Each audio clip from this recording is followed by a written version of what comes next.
তুমি আমাকে ফাইজলামি কি করতেছো? টাকা দিব নাকি আমি লাইভে চলে যাবো?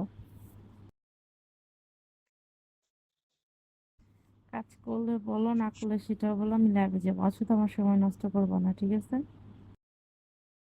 আচ্ছা আচ্ছা, আমি লাইভে গেলাম, ঠিক আছে? তুই টাকা দিবি না তুলে? তুই স্বপ্নে টাকা দিস? স্বপ্নে টাকা আসছে? মজা করো। আর 210 টাকা মারো, ঠিক আছে? তাড়াতাড়ি দেখি তোমার বিকাশের নগদের স্ক্রিনশট দাও, তাড়াতাড়ি, সময় মাত্র 1 মিনিট। তোমার নগদের স্ক্রিনশট দাও, দেখবো। টাকা কি 200? তুমি কি তো ওইখানে ব্যালেন্স তো দেখা যাচ্ছে। বিকাশে দেখি কয় টাকা আছে বিকাশে, তাড়াতাড়ি করবা। যদি টাকা না থাকে আমি সময় মাত্র 1 মিনিট। যদি টাকা না থাকে আমি কাজ করে দিতেছি, আর যদি টাকা থাকে কিপটা আমি কোনো থাকবো, কাজ করবো না। দেখি বিকাশে কয় টাকা আছে। তাহলে 5 মিনিট ওয়েট করতে হবে, 5 মিনিট পর কাজ করতে হবে।